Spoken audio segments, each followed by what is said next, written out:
நண்பர்களுக்கு வணக்கம். நான் உங்கள் கத்தி இருமனை கத்தி சேனலுக்கு அன்புடன் வரவேற்கிறேன். இன்னைக்கு நம்ம பார்த்தீங்கன்னா ஒரு 2 முக்கியமான நிகழ்வை பற்றி இந்த வீடியோவில் பார்க்க போகிறோம்.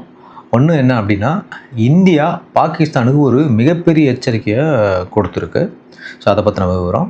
2வது, கட்டார் நாட்டுக்கிட்ட மன்னிப்பு கேட்ட இஸ்ரேல். அதே நேரத்தில் இஸ்ரேல் ராணுவம் காசாவுக்கு உதவி பொருட்களை கொண்டு சென்ற கப்பல்களை தடுத்து நிறுத்தி அந்த கப்பலில் இருந்தவங்க எல்லாருமே அரெஸ்ட் பண்ணியிருக்காங்க. இந்த 2 விஷயத்தை பற்றி நம்ம பார்க்க போகிறோம். வாங்க வீடியோக்குள்ளே போகலாம்.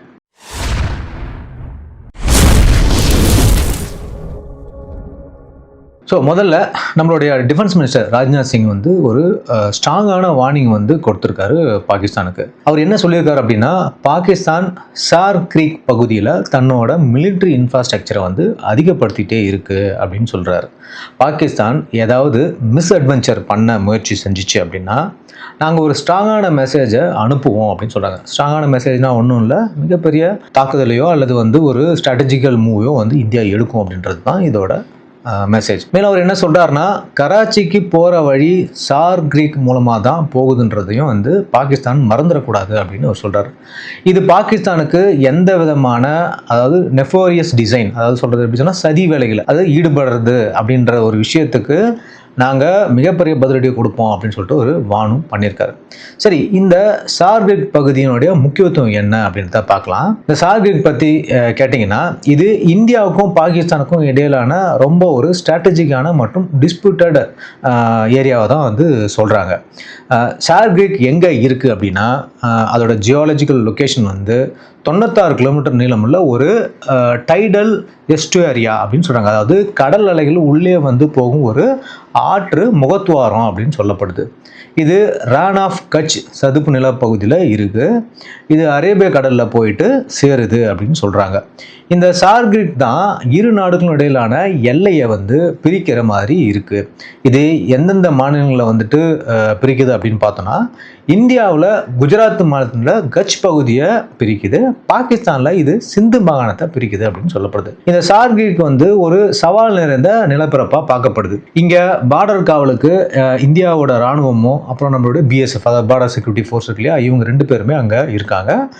இப்போ பாகிஸ்தான் அங்கே என்ன சதி வேலைகள்லாம் செய்கிறாங்க அப்படின்னு பார்த்தீங்கன்னா, பாகிஸ்தான் இந்த வழியாக தான் நார்கோட்டிக்ஸ் அப்படின்னு சொல்லக்கூடிய இந்த போதைப் பொருட்கள், அப்புறம் ட்ரக்ஸு, அப்புறம் இல்லீகல் வெப்பன்ஸ் இது எல்லாத்தையுமே இந்தியாவுக்குள்ளே அனுப்ப முயற்சி பண்ணிட்டு இருக்கதா சொல்லப்படுது. இது மட்டும் இல்லாமல் இராணுவ கட்டமைப்புகள் அதாவது இன்ஃப்ராஸ்ட்ரக்சர்ஸ், மிலிட்ரி இன்ஃப்ராஸ்ட்ரக்சர்ஸ் பாகிஸ்தான் இந்த கிரீக் பகுதியில் அதிக அளவில் பில்டப் பண்ண முயற்சி பண்ணிட்டு வர்றதா சமீப காலமாக உளவியல்லேருந்து வர இன்ஃபர்மேஷன் இந்தியாவுக்கு கிடைச்சிட்டு இருக்கு அப்படின்னு சொல்லப்படுது. இந்த ஏரியாவில் இல்லீகல் வெப்பன்ஸு மற்றும் சேட்டலைட் கம்யூனிகேஷன் எக்யூப்மெண்ட்டு இருந்த ஒரு பெரிய போட்டை ரீசெண்டாக இந்தியன் பார்டர் செக்யூரிட்டி ஃபோர்ஸ் பிடிச்சிருக்காங்க.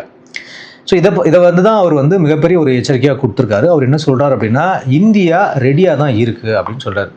அமைச்சர் இந்த எச்சரிக்கை ஒரு வார்னிங் மட்டுமல்ல, நம்ம நாட்டோட போஸ்டரையும் காட்டுது அப்படின்னு அவர் சொல்கிறார். ஆப்ரேஷன் சிந்தூர், இந்த ஆப்ரேஷன் சிந்தூர் இன்னும் பாஸ்டில் தான் இருக்குது.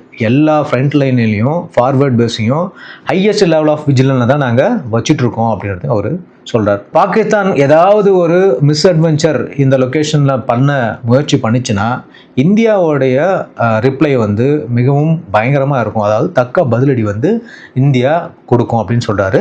இந்த முறை பாகிஸ்தானை அவங்க ரொம்ப ஹார்டாக எங்கே அவங்களுக்கு வலிக்குமோ அங்கே நாங்கள் தாக்குவோம் அப்படின்னு ராஜ்நாத் சிங் அவர்கள் சொல்லியிருக்காங்க.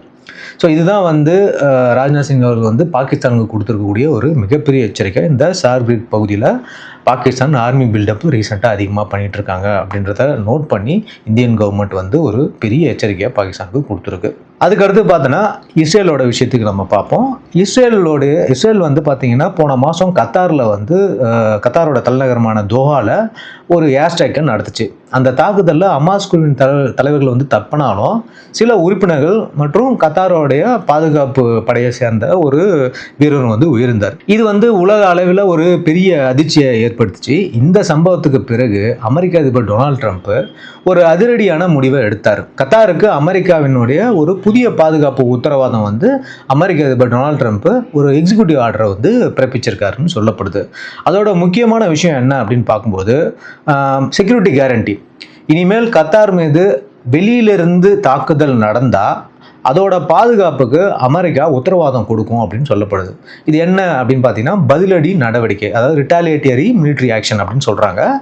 கத்தாரோட எல்லை, இறையாண்மை அல்லது முக்கிய உள்கட்டமைப்பு இன்ஃப்ராஸ்ட்ரக்சர் அது மீது ஏதாவது ஒரு நாடு ஆயுத தாக்குதல் நடத்தினா அதை அமெரிக்கா தன்னுடைய அமைதி மற்றும் பாதுகாப்புக்கு வந்த அச்சுறுத்தலாக கருதி பதிலடி கொடுக்கும் அல்லது இராணுவ நடவடிக்கையை எடுக்கும் அப்படின்னு வந்து ட்ரம்ப் தன்னுடைய உத்தரவில் வந்து சொல்லியிருக்காரு.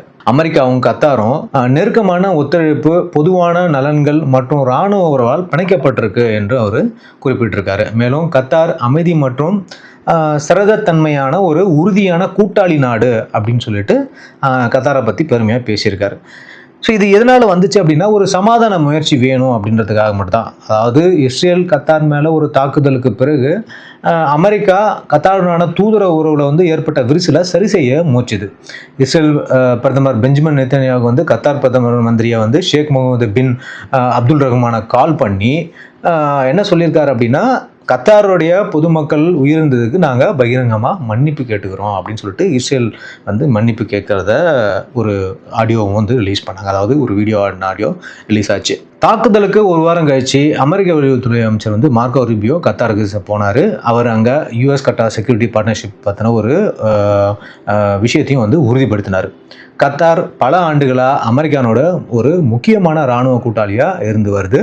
அமெரிக்கானுடைய மத்திய கட்டளையான அதாவது சென்ட்ரல் கமாண்ட் வந்து முக்கிய ஃபார்வர்டு ஆப்ரேட்டிங் பேஸ் வந்து பார்த்தீங்கன்னா அல் உதாய் ஏர் பேஸ் அப்படின்னு சொல்லிட்டு கத்தாரில் வச்சுருக்காங்க. இது வந்து ஒரு மிக முக்கியமான ஏர்பேஸாக வந்து அமெரிக்காவுக்கு இருக்குது. முன்னாள் அதிபர், அதாவது இதுக்கு முன்னாடி இருந்த அதிபர், அமெரிக்காவோட அதிபர் ஜோ பைடன் வந்து 2021 கத்தாரை ஒரு மேஜர் நான் நேட்டோ அலை, அதாவது MNNA, இந்த பாகிஸ்தானுக்கு கொடுக்க போகிறாங்கன்னு சொல்லியிருந்தாங்க இல்லையா, அந்த மாதிரியான ஒரு மேஜர் நான் நேட்டோ அலை வந்து அந்தஸ்தையும் வந்து அறிவிச்சிருந்தார். இதுக்கு இடையில் இஸ்ரேல் மேலும் ஒரு வேலையை செஞ்சிருக்கு. என்ன பண்ணியிருக்காங்க அப்படின்னு பார்த்தீங்கன்னா, இஸ்ரேல் ராணுவம் காசாவுக்கு உதவிப் பொருட்களை கொண்டு செல்ல முயன்ற கப்பல்களை தடுத்து நிறுத்திருக்காங்க. கிரெட்டா தம்பர்க் அப்படின்ற ஒரு ஸ்வீடிஷ் கிளைமேட் ஆக்டிவிட்டிஸ்ட் அவர் வந்து பார்த்தீங்கன்னா அவர் மட்டும் இல்லாமல் அவர் கூட இருந்த நிறைய பேரை வந்து கைது செஞ்சுருக்காங்க. இந்த சம்பவம் என்ன அப்படின்னு பார்த்தீங்கன்னா, குளோபல் ஸ்மூத் ஃப்ளோட்டிலா அப்படின்ற ஒரு ஆர்கனைசேஷன், GSF அப்படின்னு சொல்கிறாங்க. இந்த அமைப்பு மத்திய தரைக்கடலில் இருந்து பல கப்பல்கள் மூலமாக 18 வருஷமாக இஸ்ரேல் விதிச்சிருக்கிற காசா மீதான தடையை மீறி உதவிப் பொருட்களை கொண்டு செல்ல முயற்சி செஞ்சது. இஸ்ரேல் ராணுவம் இவங்க எல்லாரையும் கைது செஞ்சிருக்கு. கைது செய்யப்பட்ட எல்லாரும் ஐரோப்பாவுக்கு டிபோர்ட் பண்ண போகிறாங்க அப்படின்னு வந்து செய்தி வந்திருக்கு. அதாவது புதன்கிழமை மாலை 9:15 மணி நிலவரப்படி 23 GSF கப்பல் போய்கிட்டு இருந்துச்சு. ஆனால் 21 கப்பல்கள் இஸ்ரேல் ராணுவத்தால் தடுத்து நிறுத்தப்பட்டதுன்னு சொல்லப்படுது. இந்த சம்பவம் குறித்து 2 தரப்பினுடைய கருத்து என்னன்னு பார்த்தீங்கன்னா, 2 தரப்பும் வேற வேற மாதிரி பேசுகிறாங்க. அதாவது இந்த GSF இருக்காங்க இல்லையா, அந்த ஆர்வலர்கள், அவங்களோட கருத்து என்னன்னா, கப்பல்களை மறித்ததை மனிதாபிமான உதவிகளை செய்பவர்கள் மீதான சட்டவிரோதமான தாக்குதல் அப்படின்னு சொல்லிட்டு GSF அமைப்பு சொல்லுது. இஸ்ரேல் வேண்டுமென்றே ஒரு கப்பலை வந்து மோதியதாகவும், மேலும் 2 கப்பல்களை நீர் பீரங்கிகள், அதாவது வாட்டர் கனன் வச்சு தாக்கியதாகவும் GSF வந்து குற்றம் சாட்டுறாங்க. அனைத்து உலக நாடுகளும், அரசாங்கங்களும் மற்றும் சர்வதேச நிறுவனங்களும் இதில் தலையிட்டு கைது செஞ்சவங்களை உடனடியாக விடுவிக்கணும் அப்படின்னு சொல்லிட்டு கோரிக்கையும் GSF வச்சிருக்கு.